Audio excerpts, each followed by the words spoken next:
A gente está falando que o tempo é bom, né? Quando o tempo está ensolarado desse jeito, quando a gente tem esse calor. Aí fica aquele questionamento, bom para quem, né? Porque para quem está na praia, neste momento, tá bom, esse solzinho, né? Esse tempo seco aí é bom para quem vai para a praia, quem está em férias neste momento. Mas para algumas pessoas não está muito boa essa questão da falta de chuva, né? Aliás, está péssimo isso, principalmente para a agricultura e algumas pessoas acabam enfrentando, inclusive, dificuldade em obter água aí para a criação do gado, dos seus animais ou até mesmo água para o consumo próprio. Eu fico muito feliz em poder conversar neste momento com o subchefe de Proteção e Defesa Civil do Rio Grande do Sul, o Coronel Marcos Vinícius. Acho que é a primeira vez que conversa com os ouvintes da Rádio Acústica FM. Coronel, seja bem-vindo à emissora. Bom dia para você. Bom, a gente só pede para o Coronel aí abrir o seu microfone, né? A gente não está conseguindo acompanhar aí o áudio. Ele que acredito que esteja... Bom dia. Agora sim, muito bom dia. Seja bem-vindo. Bom dia a você e a todos os ouvintes. É um prazer em falar com um amigo. Nós sabemos que essa rádio é um canhão aí na região e chega a todos. Isso é importante para que a gente possa esclarecer os dados e o trabalho da Defesa Civil. Coronel Marcos Vinícius, que é o subchefe de Proteção e Defesa Civil do Estado do Rio Grande do Sul. Para a gente poder entender melhor como é que está esse cenário de seca no Rio Grande do Sul. Na verdade, esse período que nós passamos ao longo dos últimos anos, ele tem sido um período de escassez hídrica. Nós tivemos um forte período de escassez hídrica em 2019, 2020 ele seguiu essa tendência, foi um pouco abaixo das expectativas, e agora 2021 há uma projeção de que ela seja igual ou supere 2019 enquanto escassez, né, de precipitação no estado. Isso tem sido, ao longo desses últimos anos, um grande problema, porque, como tu bem falaste, atinge não só ao gado, a agricultura, mas também as pessoas, né? Em algumas regiões nós temos dificuldade, inclusive, de abastecimento de água para as casas. Pois é, eu tenho acompanhado o trabalho dos bombeiros voluntários aqui da cidade de Arambaré, que é vizinha aqui à cidade de Camaquã. Eles têm feito um trabalho já há bastante tempo, né? Eles conseguiram obter alguns caminhões através de uma parceria com a Prefeitura e a Receita Federal, que houve uma doação desses caminhões para a cidade de Arambaré, e os bombeiros voluntários daquele município eles estão levando água para as comunidades carentes, né? Então, como são caminhões que não são caminhões-pipa, eles armazenam, né, em galões, em outras formas, para levar para poder ter esse fornecimento de água para essas famílias. Como é que está essa questão no restante do estado? Como é que nós temos trabalhado? A Defesa Civil ela trabalha em forma sistêmica. Então, os municípios, todos eles têm uma estrutura municipal de defesa civil. Nós temos a rede estadual de proteção e defesa civil e a rede federal. Hoje nós estamos no país enfrentando uma forte crise nos estados da região centro-oeste e nordeste em razão da precipitação e as cheias, e aqui na região sul, além de ter esses picos de grande concentração de água, nós estamos sofrendo com a questão da escassez hídrica. Então, esse sistema de defesa civil, ele trabalha de forma sistêmica. Então, as prefeituras, quando têm essas dificuldades, elas interagem com o Estado e nós movimentamos toda a máquina estadual para dar respostas. Então, até mesmo agora, na segunda-feira, nós temos uma reunião com todas as secretarias de Estado, Agricultura, Meio Ambiente, Obras, justamente para alinhar os esforços dando respostas nesse sentido. Então tem sido feito grandes trabalhos de perfuração de poços artesianos para essas comunidades que estão mais atingidas. Nós estamos alcançando equipamentos como o Vila-Pipa, que seria uma grande reservatório d'água de lona para acumulação de água para essas comunidades que estão com maiores dificuldades. Então, o sistema ele tem funcionado. O que nós precisamos é que todos participem e acionem esses órgãos do sistema. Algumas prefeituras elas têm maior dificuldade na realização desse processo, mas nós estamos dando o apoio necessário para isso. Pois é, infelizmente não há o que se fazer quando a questão é a falta de chuva, né? A gente fica na expectativa que ela venha, né, para atender essa demanda. Mas é interessante que a população entenda, né, quais são os esforços que vocês estão fazendo, o que tem à disposição da Defesa Civil para que consiga fornecer água para essas famílias. Nós já estamos trabalhando com uma campanha de preservação do recurso, né, para as pessoas preservarem o recurso hídrico, porque a água hoje ela é necessária para o consumo. Então, nesse período, nós temos que evitar uma série de ações, como lavar calçados, lavar carros, para que a gente tenha água disponível para o consumo humano, para o consumo animal e para a agricultura. Também, nesse sentido, a gente tem trabalhado, nós sabemos, e aí estava falando que não tem como nós fazermos para chover, mas nós temos períodos durante o ano que se chove uma quantidade razoável. O que nós precisamos, é isso que a gente tem trabalhado com as defesas civis municipais, é a questão da preparação. Nós precisamos investir em prevenção, então há uma necessidade que a gente possa fazer esse acúmulo de água.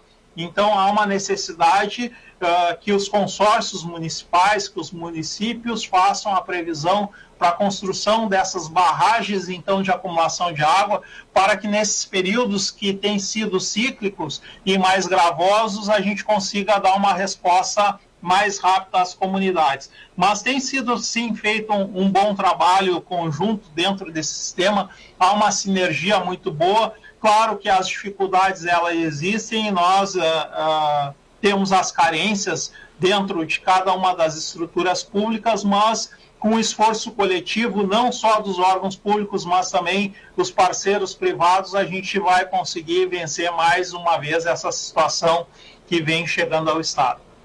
Bom, a gente tem aqui a participação do nosso ouvinte Matheus. Ele é do interior aqui, até ele pode passar para a gente qual a localidade no interior de Camaquã que ele reside. Ele disse que em alguns locais foram perfurados poços artesianos e que até mesmo os poços artesianos acabaram secando. Isso, acredito que em 2019, devido ao período. Isso acontece frequentemente no estado?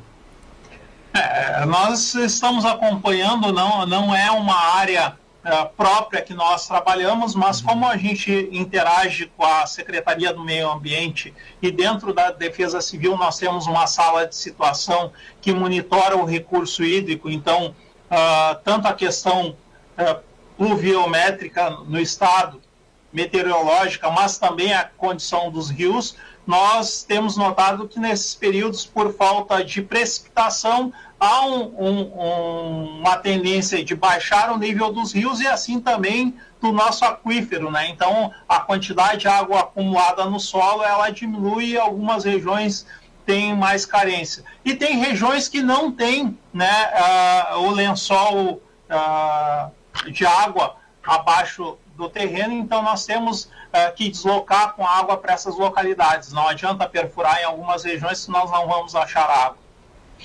Bom, você falou que a Defesa Civil ela fica muito atenta às questões meteorológicas também, né? Principalmente as previsões para poder prever, né, possíveis transtornos.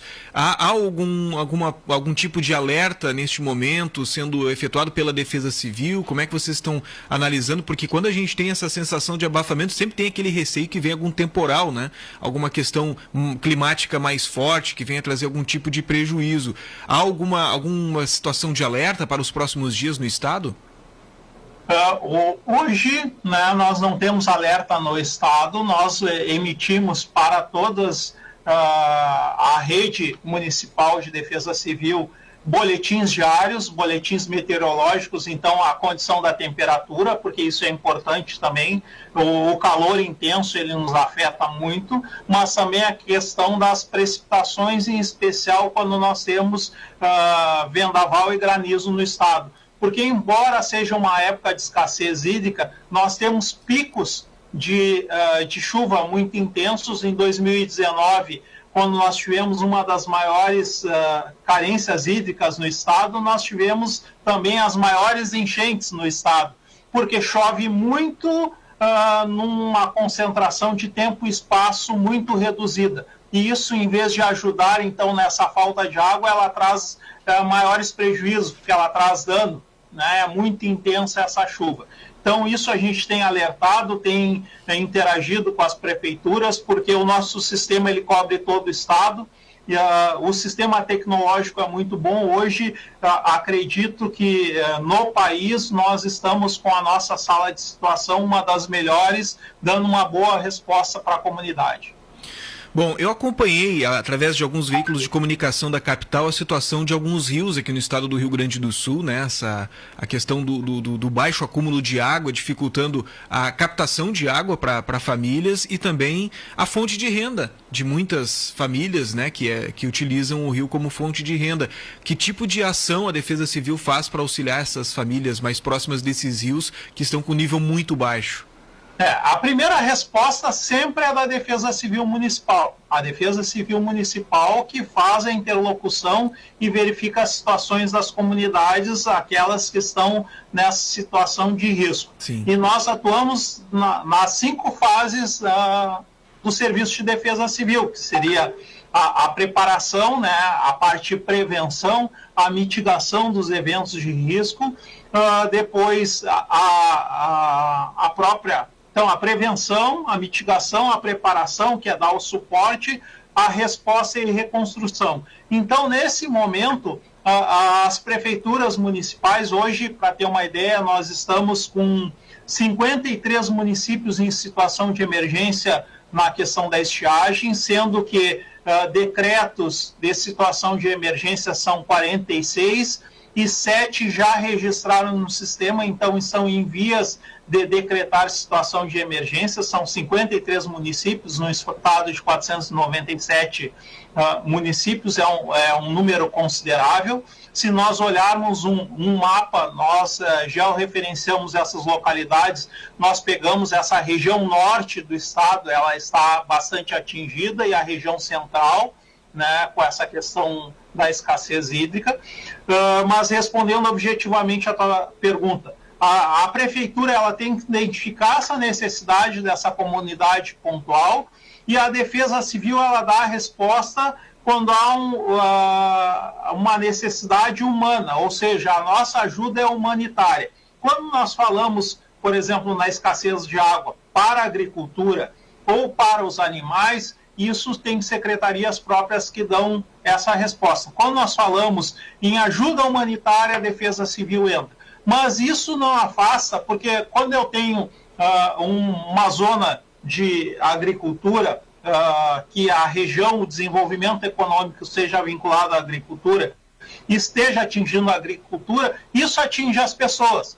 Então, a Prefeitura Municipal ela tem que estar instrumentalizada para fazer o registro dessas informações e identificar através da assistência social que as pessoas estão sendo atingidas, e a partir daí uma série de benefícios públicos, de recursos, as pessoas acessarem a recursos públicos para essa resposta. Então, o sistema tem que estar bem azeitado, em especial quem está lá na ponta, e quem está na ponta é o município. Então, essa é a importância, o valor da prefeitura estar engajada e acompanhando as comunidades.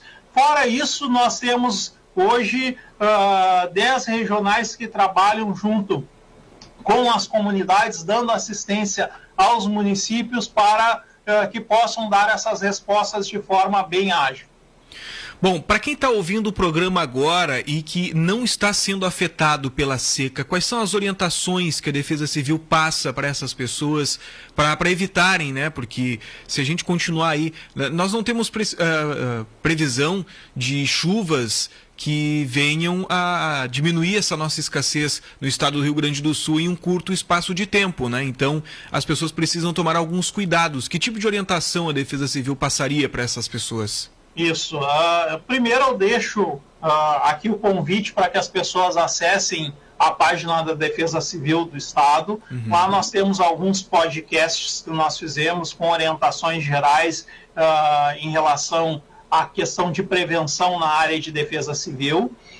Em especial na questão do recurso hídrico, nós temos também um trabalho que foi feito nós temos um programa chamado Capacitar, que é feito para as prefeituras, para que as prefeituras elas estejam aptas a dar resposta em defesa civil, e lá nós temos um trabalho específico quanto à prevenção do recurso hídrico. Mas o que nós estamos falando? A previsão hoje é que nos meses janeiro, fevereiro, março e talvez meados de abril nós tenhamos, né, essa condição hídrica afetada. Nós teremos pouca precipitação no estado. Então, nesse período, é importante que as pessoas elas façam o uso adequado da água, né? Mesmo hoje não estando afetado, e em especial porque os canais, o aquífero Guarani, ele atinge boa parte do estado, então eles se comunicam. Se nós gastarmos muito em alguma região porque ela não está atingida por essa escassez, ela daqui a pouco, nesses vasos comunicantes, ela vai estar faltando em outra região que tem poço artesiano e precisa dessa água. Então, há uma ideia de toda a comunidade. A nossa comunidade gaúcha está, nesse período, preservando esse recurso que ele é fundamental para a nossa sobrevivência. Bom, uma pergunta que chega aqui agora, você falou sobre a questão do aquífero Guarani, né? Essa interligação que tem, e aquela água que nós temos ali, a gente tem um aumento daquele nível em um determinado período, ou ele tem aquela quantidade específica sempre? Bom, essa é uma pergunta muito específica e eu teria que consultar os especialistas da nossa sala de situação, mas o recurso água, ele é um recurso finito. Nós estávamos acompanhando e acompanhamos uma palestra, tem-se, né, a informação que talvez seja o maior desastre natural do mundo em Natal, a questão da exploração das minas de sal, onde tem cidades que estão afundando porque é explorado o sal no subterrâneo, então, e fica oco e as cidades estão caindo. Em analogia, a gente falando isso, o recurso ele é finito, o recurso água. Se não há precipitação e ele não é renovado, há uma tendência também que isso possa ocorrer aqui na nossa região. Então, já há estudos nesse sentido, há uma preocupação muito grande desses setores, mas o que nós precisamos, como primeira medida e que está ao nosso alcance, e sempre é mais barato do que a resposta e depois a reconstrução, é a prevenção. Então, nós estarmos cuidando do nosso recurso hídrico, cuidarmos da nossa água, porque se nós fizermos o bom uso dela, nós conseguimos passar por esses períodos, e nesse período, depois de chuvas, ele se renova. Agora, se nós não conseguirmos fazer, né, ou usarmos, né, com uma maior acuidade possível, nós teremos dificuldades, sim, nesses períodos mais gravosos. Coronel Marcos Vinícius, eu queria agradecer essa tua participação conosco hoje. Ela foi muito bem explicada, né? Muito bem explicativa, né? A tua forma de trazer essas informações. A gente conseguiu entender um pouco melhor, né, a função da Defesa Civil em meio a tudo isso, esse lado humanitário que a Defesa Civil ela presta para a comunidade gaúcha. Muito obrigado aí pelos seus esclarecimentos, e a gente gostaria de poder conversar contigo novamente em outros momentos aí para falar, porque geralmente as pessoas lembram da Defesa Civil naquele momento complicado, né? Eu lembro daquele trabalho importante que vocês realizaram, não sei se você estava à frente da Defesa Civil quando nós tivemos enchentes em São Lourenço do Sul. Foi um momento bem complicado, bem doloroso para aquela comunidade. A cidade de Camaquã também já viveu momentos terríveis na sua história relacionados a enchentes, outros municípios do Rio Grande do Sul. E eu gostaria que você fizesse parte mais vezes da nossa programação, trazendo esses esclarecimentos, mostrando esse lado, trabalho tão importante que a Defesa Civil presta para a população gaúcha. Nós estamos à disposição, nós somos parceiros, a ideia é cada vez mais poder falar com a comunidade e através de vocês, como eu disse, esse canal de comunicação com a nossa comunidade, com a população gaúcha é muito importante. Nós estamos fazendo uma série de trabalhos de informação, divulgação, a questão da preservação do recurso hídrico, a questão da proteção quando há situação de granizo, como as pessoas devem se proteger nesse sentido e proteger os seus bens, a questão das tempestades, como também se posicionar. Então, uma série de instruções, pequenas comunicações de 1, 2 minutos que nós podemos entrar e fazer uma interlocução com o amigo, com a comunidade, e repassando já essas informações são de grande valia para a nossa comunidade. Tá certo, obrigado então. O subchefe de Proteção e Defesa Civil do Rio Grande do Sul, Coronel Marcos Vinícius, um grande abraço para você e que 2022 seja um ano muito bom para você, para sua família e para toda a equipe. Eu estava aproveitando aqui, enquanto nós conversávamos, estava dando uma olhada nos mapas aqui hoje, porque nós temos de todo o estado as informações climáticas, né, das regiões. Nós vamos chegar a temperaturas hoje no estado de 39 a 40 graus, né, no estado. Então, na região da fronteira noroeste, por exemplo. E é uma região hoje que tem em torno de 14 municípios já homologados em situação de emergência, fronteira noroeste, médio, alto Uruguai, então essa região norte do estado, e com um calor desse, então há uma necessidade muito grande de nós estarmos preocupados com essas questões e preservarmos a água. Pois é, a água que é importante para a gente estar hidratado também, né? O pessoal tem que se hidratar bastante e cuidar bem da saúde. Grande abraço para você. Com certeza, um grande abraço.